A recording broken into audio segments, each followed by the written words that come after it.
Ma question, je crois que c'est la question de plusieurs en silence. Pourquoi le prophète Joe-Grâce parle souvent de l'éternité? Souvent de l'éternité. Et puisque je reçois un prophète, permets-le-moi s'il te plaît. Tu as certainement vécu plusieurs expériences qui t'ont rapproché de l'éternité.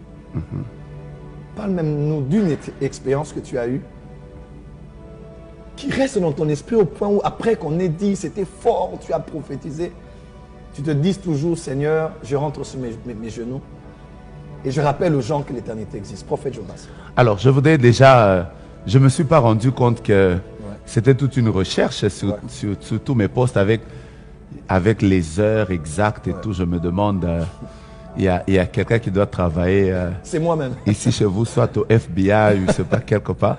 Alors je voudrais déjà répondre à cette question. Je vais répondre sur deux volets et je vous parle d'une expérience. Je vous en prie.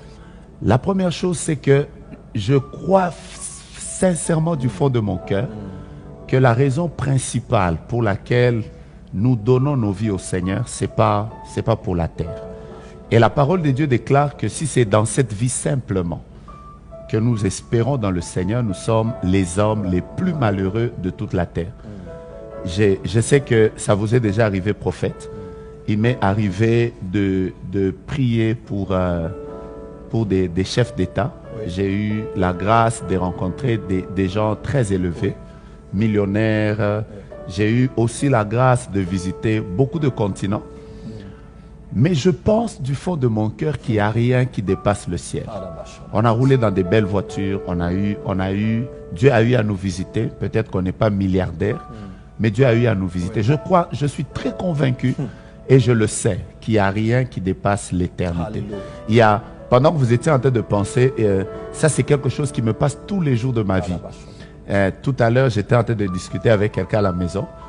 Je lui ai dit tous les jours, contrairement à plusieurs personnes, je vais vous choquer, je parle tous les jours de la mort. Tous les jours, moi, je parle de la mort. Et tous les jours, je rappelle à mon épouse, je rappelle à mes enfants qu'un jour, je ne serai pas là.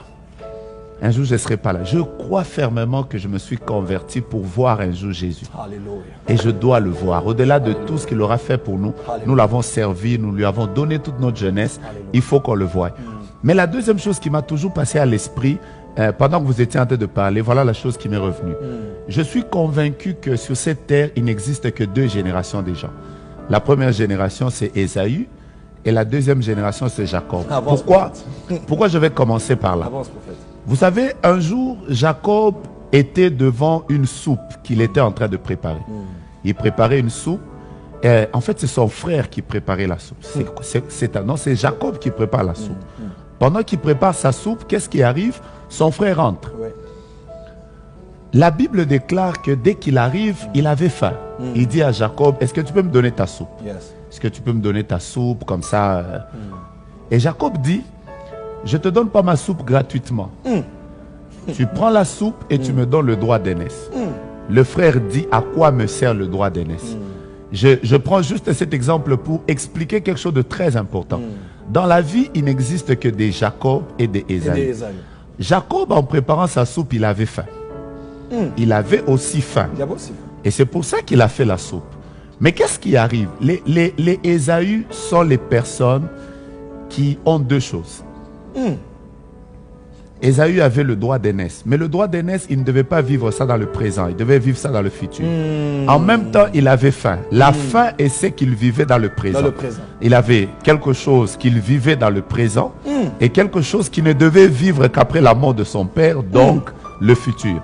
Mais Jacob avait la faim aussi dans son ventre. Donc il avait le présent, mais il n'avait pas le droit d'aînesse. Qu'est-ce qu'il a fait?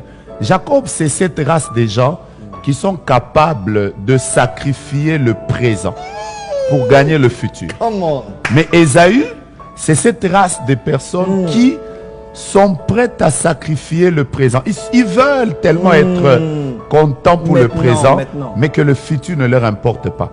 Alors, il est temps que Dieu suscite une race de personnes qui comprennent que les plaisirs, on les a dans le présent, mais ce qui est plus important, c'est ce que nous vivrons dans le futur.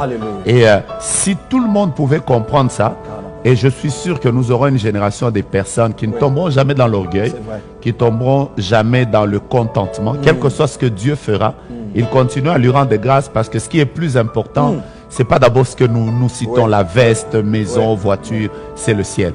Alors, je termine par mon expérience.